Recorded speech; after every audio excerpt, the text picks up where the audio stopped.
Hello, greetings. I'm Stephen Hawley Martin, editor and publisher of the Oakley Press. Today we're going to speak with the author of two books we published, Suzanne Munson. An accomplished historian who lectures at the college level, her latest book is The Metaphysical Thomas Jefferson. To write this book, Suzanne spoke with Thomas Jefferson through the renowned psychic medium, Jana Anna. We're going to cover a number of topics, including government, the military, media, religion, higher education, and other founding fathers. Of special interest to some are the comments about the relationship between Jefferson and his slave mistress, Sally Hemings. Now I'll switch over to the internet video. Well, welcome to the show, Suzanne. It's good to see you. Good to see you, Steve. Yeah. Well, this is a fascinating book. Really, I think an important book, and one that a lot of people are going to be skeptical about the way it was created. But maybe we could start by telling how did this come about? How did you decide to do this book? What's behind it all? In a strange way, it's a follow-up to a traditional history book that I released a couple of years ago called Jefferson's Godfather. And both of the books are about America's great need for ethical leadership. And the first book was about Jefferson's collaboration with his mentor, George Wythe, in setting up America's first law school, which George Wythe turned into the first training school for statesmen, for ethical statesmen to lead this country.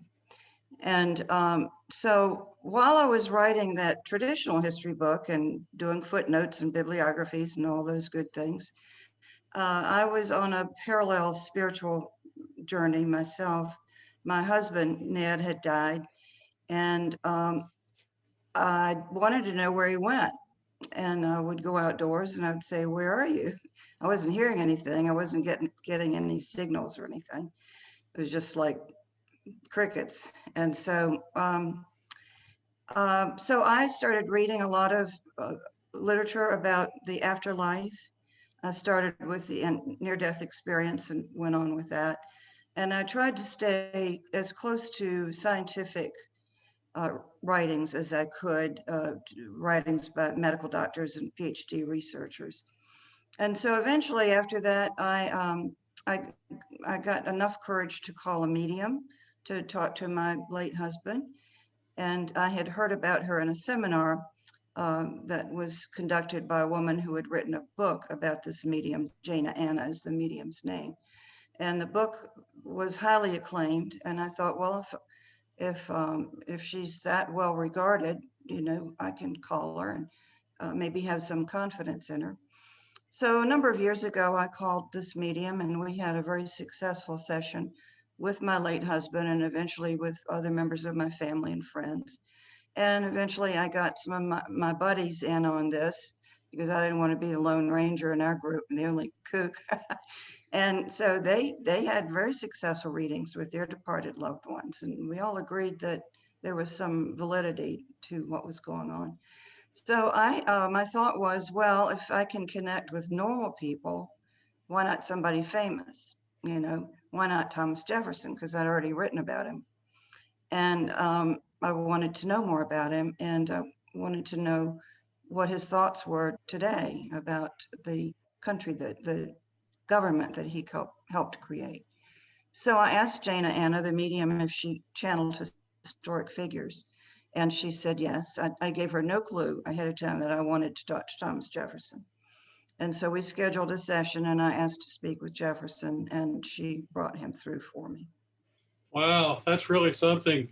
Well, what sort of process was it? Can you describe how that worked? I mean, how did it? Yes, it was the same process that we used for my talks with my departed loved ones, except I used my laptop for this so that I could record what I was hearing more quickly. So I would arrange a week ahead of time with Jane of the hour that we were to talk. We were to talk a full hour. She called at that precise moment that we agreed on. I would put my phone on speaker, put it by my laptop, and then ask the questions and then type furiously away. She would record the sessions, and then later on I would listen to them a number of times to make sure that I got everything right. And I couldn't type it all at the first go around. And so I've ended up with 8 recorded sessions, and I have these for people who are, say, for example, if a book reviewer doesn't believe that um, that I was, well, if a book review person can only believe that I wrote the book, this is proof that I was the scribe and not the writer. I have the proof in the recordings. Well, what did he sound like? I mean, coming through a woman. I mean, was he speaking in 18th, early 19th century dialect or what? No, that was very surprising. I somehow we think people are frozen in the time uh, in which they live, and in his case, at least, he's not. He spoke in modern terminology, and I had to explain that in the book, that he was using modern terms like ego, for example. Mm-hmm. And he also talked a lot about uh, women's disempowerment. And I'm sure during his day, he gave that very little thought. Yeah. But he talked about women as well as people of color being disenfranchised. Well, That was, what were some of the subject areas that you went over with him that are in the book that people can read about? well, my most important questions were about government because my first book was all about the creation of America's government. And all of us, regardless of our political persuasions, I think are concerned about our government. We know that it's not functioning the way it should be, the way our founding fathers would like for it to function. So we talked a lot about that. That led to foreign policy. It led to use of the military. I was very curious about his spiritual views.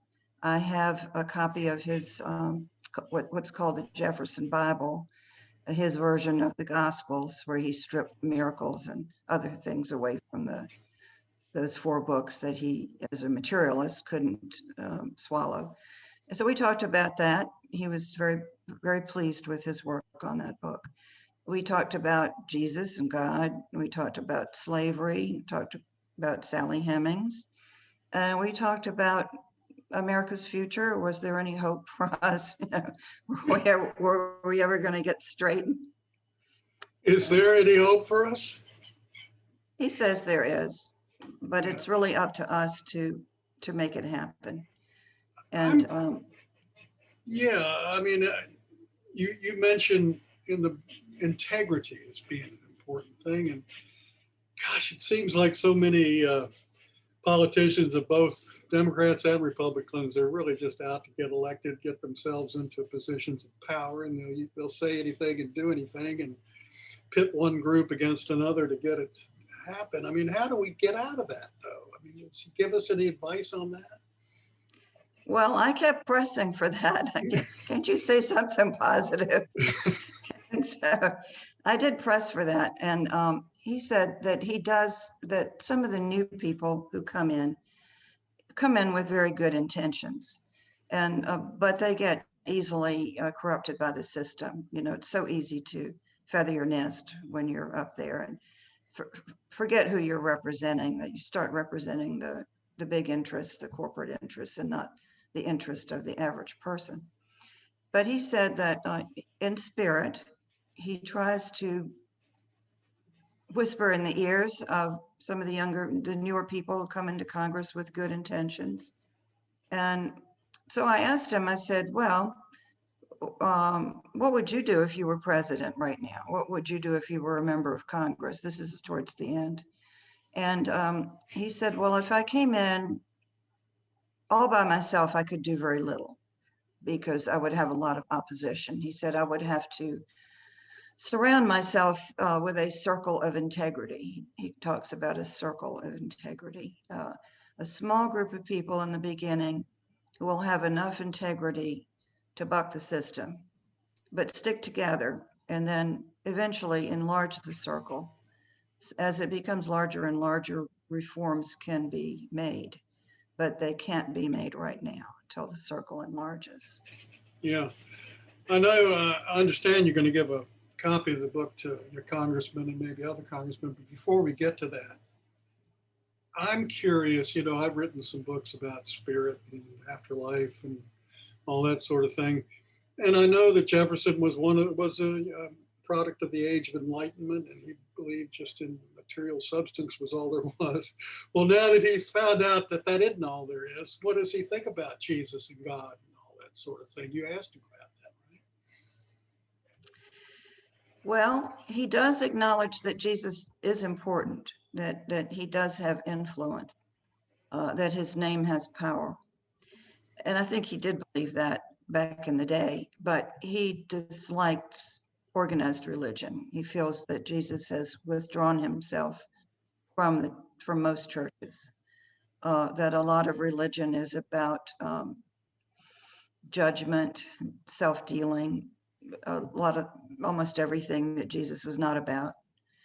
And so he says that Jesus is present on this planet, but not so much in churches, and that God is, there's no image of God. God is like the energy.